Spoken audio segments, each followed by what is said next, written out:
अवधूत श्री गुरुदेव दत्त श्री स्वामी समर्थ. स्वामी भक्तांनो, आपण रोज एकाच घरात राहतो, त्याच भिंती, तीच खोली, तोच दरवाजा. पण कधी स्वतःला हा प्रश्न विचारलाय का? आपलं घर फक्त विटा आणि सिमेंटचं बांधकाम आहे, की त्यामध्ये काही अदृश्य ऊर्जा जिवंत असते?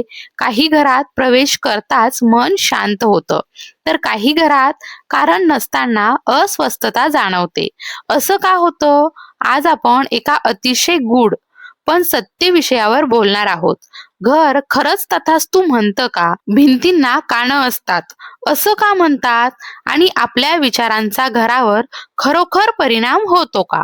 हा व्हिडिओ शेवटपर्यंत नक्की पहा, कारण शेवटी तुम्हाला घरातील ऊर्जा बदलण्यासाठी एक साधी पण प्रभावी आध्यात्मिक साधना कळणार आहे. घर म्हणजे फक्त बांधकाम नसतं. स्वामी भक्तांनो, आपण घराला वास्तू म्हणतो. वास्तू म्हणजे फक्त जागा नाही, ती एक ऊर्जेची रचना आहे. जसं शरीरात प्राण असतो, तसंच घरात देखील सूक्ष्म ऊर्जा प्रवाहित होत असते.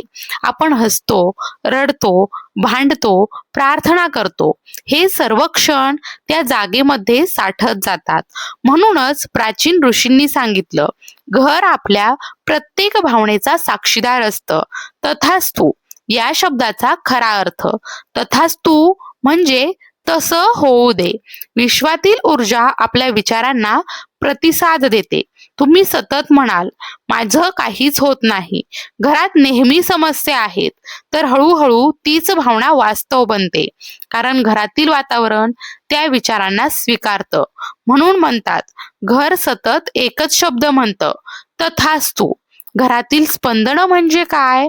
स्पंदन म्हणजे ऊर्जा लहरी. आपल्या प्रत्येक विचारातून एक कंपन निर्माण होतं. राग, जड ऊर्जा; भीती, संकुचित ऊर्जा; प्रेम, हलकी ऊर्जा; भक्ती, शुद्ध ऊर्जा. ही ऊर्जा हवेत विरून जात नाही, ती घराच्या कोपऱ्यांमध्ये साठते. म्हणून काही घरं जड वाटतात, तर काही घरं प्रसन्न. वस्तू ऊर्जा शोषतात का? हो भक्तांनो, वास्तुशास्त्रानुसार घरातील वस्तू ही देखील ऊर्जा साठवतात. जुनी खुर्ची, जुना पलंग, जुनी वस्तू, त्यांच्याशी संबंधित भावना त्यामध्ये राहतात. म्हणूनच काही वेळा नवीन घरात गेल्यावर देखील जुन्या समस्या सुरूच राहतात. कारण आपण वस्तू बदलतो, पण ऊर्जा नाही. अग्नी शुद्धीकरणाचं तत्व. प्राचीन काळात यज्ञ, हवन, धूप याला खूप महत्व होतं. कारण अग्नी फक्त जाळत नाही, तो रूपांतर करतो, नकारात्मक स्पंदनांना हलकं करतो. म्हणूनच संध्याकाळी दिवा लावण्याची परंपरा आहे. तो देवासाठी नसतो, तो घराच्या ऊर्जेसाठी असतो. मंत्र म्हणजे ध्वनिशास्त्र. मंत्र म्हणजे जादूचे शब्द नाहीत, ते विशिष्ट ध्वनी कंपना आहेत. श्री स्वामी समर्थ हा जप केल्यावर निर्माण होणारे ध्वनिलहरी घरातील जड ऊर्जा हलवतात. जिथे नियमित नामस्मरण होतं, तिथे नकारात्मकता ही टिकतच नाही. श्री स्वामी समर्थ आणि घरातील ऊर्जा. स्वामी भक्तांनो, स्वामी समर्थ म्हणजे जागृत चेतना. जिथे त्यांचं नाम घेतलं जातं, तिथे वातावरण बदलायला सुरुवात होते. अनेक भक्त सांगतात, घरातली भांडणं कमी झाली, मन शांत झालं. कारण स्वामी नाम म्हणजे ऊर्जा संतुलन. वास्तू आपल्याला निवडते. आपल्याला वाटतं आपण घर निवडतो, पण अनेक आध्यात्मिक ग्रंथ असं सांगतात की जागेची ऊर्जा आपल्या कर्माशी जुळली कीच आपण तिथे राहायला जातो. काही घरात संघर्ष असतो, कारण तिथे कर्मक्षय चालू असतो. स्वामी कृपा काय करते? कर्म संपवत नाही, पण ते सहन करण्याची शक्ती देते. आनंदी घरासाठी 3 सुवर्ण नियम. पहिला, भिंती नाही, संवाद स्वच्छ ठेवा. घर सुंदर रंगाने नाही, तर प्रेमळ शब्दांनी सुंदर होतं. 2, वास्तू नाही, विचार शुद्ध ठेवा. सात्विक विचार म्हणजे सात्विक ऊर्जा. 3, उपाय नाही, साधना ठेवा. एकदाचा उपाय नाही, रोजची साधना घर जिवंत ठेवते. एक छोटा प्रयोग बघा. आजपासून 1 आठवडा दररोज संध्याकाळी दिवा लावा. 5 मिनिट स्वामींचं नाम घ्या आणि बदल निरीक्षण करा. मनात, घरात, वातावरणात तुम्हाला नक्की फरक जाणवेल. घरातील नकारात्मक ऊर्जा ओळखण्याचे संकेत पहा. स्वामी भक्तांनो, कधी कधी घर स्वतः संकेत देत असतं, आपण ते दुर्लक्ष करतो.